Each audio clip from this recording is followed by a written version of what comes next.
Hey guys, Dr. Jason Torado here. How's it going? So I am inside an apartment here in Palm Beach, Florida, and I'm coming to you. I want to share some information with you today.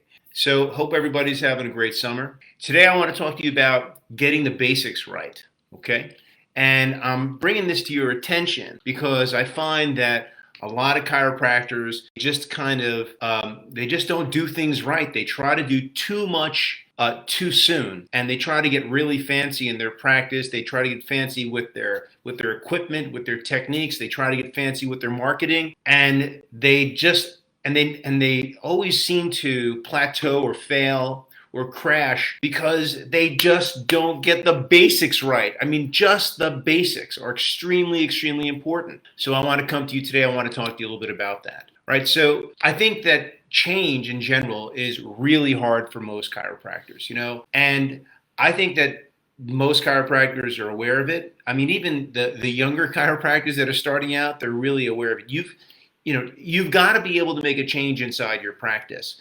And that is just the truth. You're probably going to have a chiropractic practice that isn't doing so well as you'd hoped it to do. And deep down, in your heart that if you don't do something now or soon in the future, that your business isn't going to reach its potential. And that's really frustrating, right? Because a lot of chiropractors, they start practicing and they think they know what they're going to do, or they start looking for things to do to improve their practice, and they look for gimmicks. Okay, it's like the hamster looking for a piece of cheese, and the reason why they start looking for, and they always think it's new patients. Well, I got to get new patients inside my office, right? And so that's why you see so many new patient marketing ads inside your Facebook timeline. And in reality, that deep inside that you have to be able to make some type of change if your business is ever going to get to its potential. And a lot of you don't really know what it is that it's going to take for you to be able to take your practice to another level, or to be able to have your business reach its potential. And sometimes there's a point where you've practiced for a while and the practice has stagnated, and you don't really know what it's going to take your practice to reach at the next level. You want it to get to the next level, but you just don't know what it's going to take. And that's actually what gets really frustrating, really, really frustrating. And what happens is you go to work, you work out in the morning, hopefully, you pray in the morning, hopefully, and then you go to your job and you see your regular patients, and you just kind of do the same thing over and over and over again. And a lot of times you make yourself busy with busy work, and you just do the same thing over and over again. And so this does produce a result. But do you know what kind of result it produces? It just produces the same result over and over again. And people get really frustrated.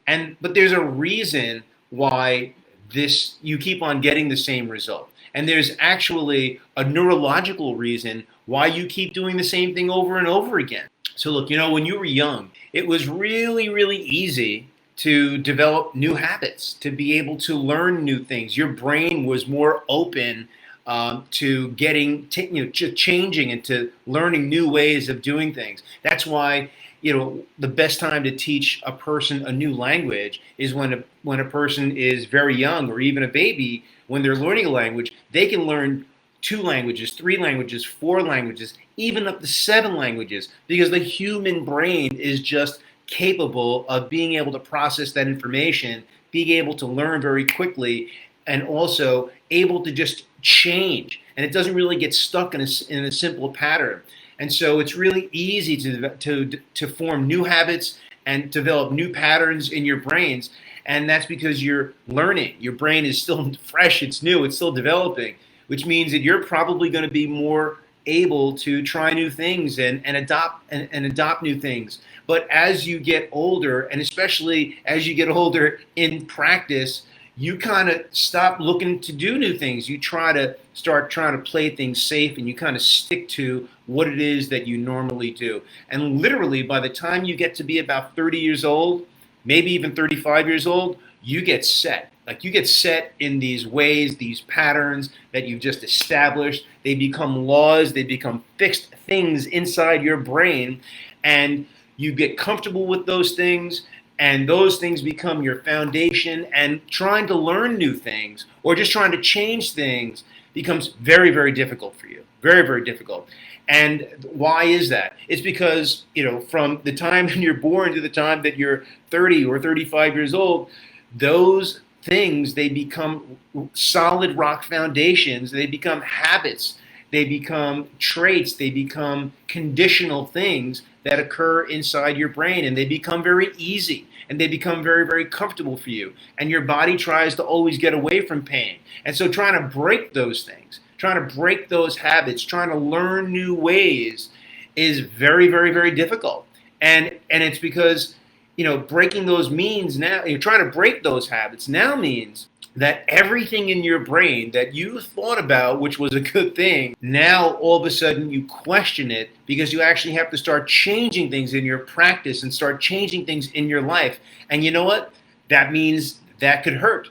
That means you're going to face some resistance. That means you're going to hit some challenges whenever you try to create this change. And and what happens with a lot of people is they don't like that. And what happens is these challenges come up and you hit these roadblocks, and your body and your brain just doesn't want to try to break through these things. Your body just wants to stay home. It wants to, stay home and have a nice peanut butter jelly sandwich, and it wants to just have nice mac and cheese, and it wants to be nice and comfortable and be in this comfort zone. That's a problem with a lot of doctors that have their practices. They kind of get stuck, and they know that that the office has more potential in it, but they don't really know how to. And even if they knew how, they don't really want to break through those old habits. So how do you overcome that? How do you overcome that?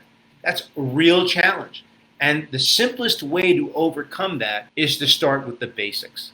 Really, just start with the basics in practice. Very, very simple. And when you start with those basics, you can create a solid foundation of really good habits inside your practice.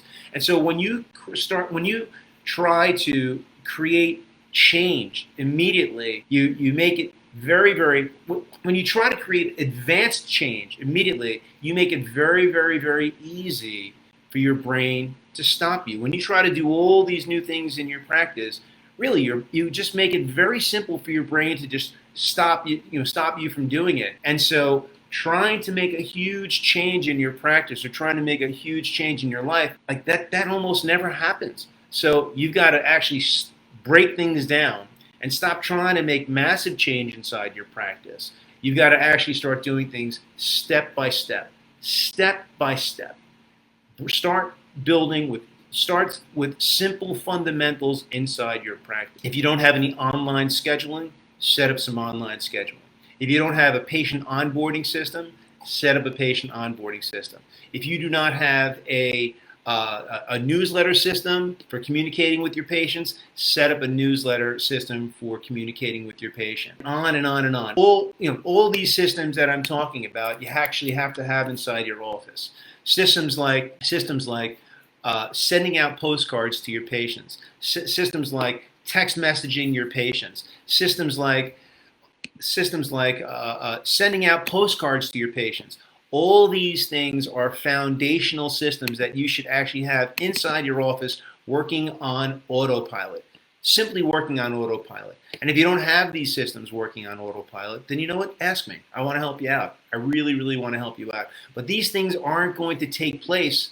These things aren't going to take place all at one time inside your office. You actually have to break these things down very, very slowly, very, very simply inside your practice. That's the way to do it. So things like creating YouTube videos inside your office, things like texting your patients, things like postcards, things like optimizing your Google Map and your Google Map and your Google My Business listing, things like online scheduling, things like patient newsletters, things like onboarding of new patient systems, putting in systems for getting automatic reviews from your patients, things like putting in systems for automatic referral systems, putting in systems. I can just go on and on and on. These are all systems that are foundational systems that should be taking place inside your office that you should put on autopilot, automatically on autopilot. So all these foundational systems take place in the background with you having to put in very, very minimal effort. That's the foundational principles that you have to put inside your office. And then if you want to go and do new things, you want to do Facebook ads, you want to do Google ads, you want to go out and do your spinal screenings, I don't know why I'd want to do that, then you can start doing things like that inside your practice. But these foundational things that I just talked about, those are the things that you actually have to have inside your office. Those are key things that you have to have inside your office. Those are things that I highly recommend that you do. And you know what? That's why I created the Practice Accelerator, to be able to put those key things in place automatically. Automatically. That's what you have to put inside your office. Those are the things that are really going to help build your practice. I'd like to tell you something that's going to be sexy, that's going to be really attractive, but you know what? There's just nothing sexy or attractive in building your office. It's really these very small, these one-dimensional types of systems that you have to put inside your office. And yes, whenever you put these things into your office, there's going to be some challenges in setting up these systems. But you know what? Once these systems are completely set up, they will run in the background of your office, and your office will completely grow over time. And it'll grow over time logarithmically, meaning it'll grow very, very slow. Very, very slow. You'll see gradual progress inside your office, and then all of a sudden you're going to see a pop inside your practice. That's the way it works. It's like a logarithmic pop. It just pops because you get to the point where your office, and then you'll even get to the point where your office gets to critical mass. Meaning you'll get to the point where so many people will really love your office and they'll love your services that you actually won't even be able to, and you'll be getting all these referrals into your practice that you won't even be able to take on all the patients that are coming inside your office. Really, that's the way it works. If you really focus on these foundational principles, and they're working in the background so that you can focus on providing an incredible service, and you can focus on building a really good practice and really create something for you. What'll happen is your practice will hit critical mass. Right? And look, and this one is not going to take a week. It's not going to take a month. It might take you a year, it might take you a couple of years. But what will happen is you'll hit critical mass, and your patients will actually you'll start getting so many referrals inside your office that you won't know what to do with them. You really, really won't know what to do with them. You'll be turning away patients. And obviously you don't want to turn away patients. But what you'll do is you'll just raise your price. That's what you'll do. And there are chiropractors, and if you don't believe me, that's fine. But there are chiropractors that are doing this right now. I am doing this right now. And other chiropractors are doing this right now. They're charging $100, $200, $300, $400, $500 for their chiropractic services because they can command that. You might think that that's crazy, getting paid $500 for a chiropractic visit. Cash, and I'm talking about cash. But you know what? That's absolutely possible. How much do you think BJ would have charged for a chiropractic adjustment? How much do you think people would have paid to have gone to go see BJ and get adjusted by him? You know what? $500, $1,000, that would have been a drop in the bucket. And that's something that you can create also, but that's something that you'll create over time. And it starts off not by doing something magical or doing something crazy. It starts off by building these foundational principles inside your office, letting them work in the background, letting them work for you, and building up your office logarithmic. And you know what? I want to help you out. If any of this sounds attractive or any of this resonates with you, then you know what? I want to help you do this. I want to help you set up a practice because I think more chiropractors in our profession should have practices like this. I think it's extremely important.